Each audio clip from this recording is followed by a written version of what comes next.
നമ്മുടെ മനസ്സ് കാണാൻ സ്വന്തം കണ്ണുകൾക്കേ കഴിയൂ. അതുകൊണ്ടാകാം മനസ്സ് വേദനിക്കുമ്പോൾ കണ്ണുകൾ വേഗം നിറയുന്നത്. പുറകോട്ട് നോക്കി സങ്കടപ്പെടരുത്. കാരണം നമുക്ക് സഞ്ചരിക്കാനുള്ളത് മുന്നോട്ടാണ്.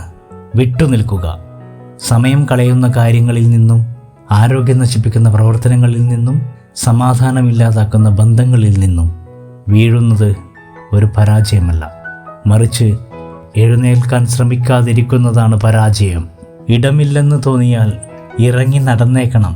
എത്ര പ്രിയപ്പെട്ട ഹൃദയങ്ങളിൽ നിന്നായാലും. നിങ്ങളുടെ കുറവുകളെക്കുറിച്ച് നിങ്ങളോട് തുറന്നു പറയാൻ മടിക്കുന്ന ഒരു സുഹൃത്തിനെ ഒരിക്കലും വിശ്വസിക്കരുത്.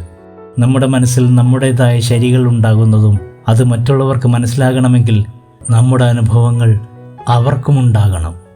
അകറ്റി നിർത്തേണ്ടവരെ അകറ്റി തന്നെ നിർത്തണം.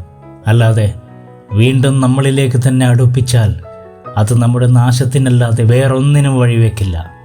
അസൂയക്കാരൻ ഒരിക്കലും മനസ്സമാധാനമുണ്ടാവില്ല. എന്നാൽ നന്നായി ജീവിച്ചവൻ മരണത്തെപ്പോലും ഭയക്കുന്നില്ല. മറ്റുള്ളവരുടെ കുറ്റങ്ങൾ പറയുന്ന സദസ്സിൽ നിങ്ങൾ ഒരിക്കലും ഇരിക്കരുത്. കാരണം നിങ്ങൾ ഇരുന്ന് കസേര ഒഴിയുന്ന സമയം മുതൽ അവരുടെ അടുത്ത ചർച്ച നിങ്ങളായിരിക്കും. നേരിടേണ്ടി വരുന്ന സാഹചര്യങ്ങളെ ഓർത്ത് പിന്മാറിയവരല്ല, സ്വന്തം കഴിവുകൾ വിശ്വാസമുള്ളവരാണ് ജീവിതത്തിൽ സ്വപ്നങ്ങൾ സ്വന്തമാക്കിയിട്ടുള്ളത്. 1000 ബുക്കുകളിൽ നിന്ന് 10,000 പാഠങ്ങൾ പഠിച്ചാലും സ്വന്തം ജീവിതത്തിൽ നിന്ന് പഠിക്കുന്ന പാഠങ്ങളെക്കാൾ മികച്ചതാവില്ല അവയൊന്നും. മനസ്സറിഞ്ഞു സ്നേഹിച്ച ഒരാളെയും മരിക്കുവോളം വെറുക്കാൻ കഴിയില്ല. പകരമായി എത്തുന്നവരാരും പകരം വെക്കപ്പെടുകയുമില്ല. ചിന്തകൾ നന്നായിരിക്കണം.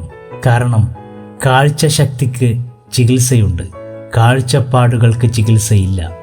കയറിപ്പോയ പടികൾ ഒരിക്കലും മറക്കരുത്. കാരണം തിരിച്ചിറങ്ങേണ്ടി വന്നാൽ അവ വീണ്ടും ആവശ്യമായി വരും. അവഗണനയും പരിഗണനയും തിരിച്ചറിയുന്ന നിമിഷം നമുക്ക് നമ്മുടെ വില കൃത്യമായി മനസ്സിലാകും. വിജയം അന്തിമമല്ല, പരാജയം മാരകമല്ല, തുടരാനുള്ള സാധ്യതയാണ്. നിങ്ങളുടെ സത്യസന്ധത ആരുടെയും മുന്നിൽ വിശദീകരിക്കേണ്ട ആവശ്യമില്ല. കാരണം നിങ്ങളിൽ വിശ്വാസമുള്ള ഒരാൾക്ക് അതിൻ്റെ ആവശ്യമില്ല. നിങ്ങളിൽ വിശ്വാസമില്ലാത്ത ഒരാൾ എന്ത് പറഞ്ഞാലും വിശ്വസിക്കുകയുമില്ല. നന്മയുടെ പ്രകാശം മനസ്സിലുണ്ടെങ്കിൽ ഒരിരുട്ടിനും നിങ്ങളെ തോൽപ്പിക്കാനാകില്ല. ഒരു സ്ത്രീയെ സത്യസന്ധമായി സ്നേഹിക്കുന്ന പുരുഷൻ അവളുടെ ചെറിയ കാര്യങ്ങൾ വരെ അറിയാൻ താല്പര്യം കാണിക്കും. മറ്റൊരാളുടെ കണ്ണ് നിറച്ചുകൊണ്ട് നമ്മൾ നേടിയെടുക്കുന്ന ഏതൊരു സന്തോഷത്തിനും അല്പായുസ്സേ കാണുകയുള്ളൂ.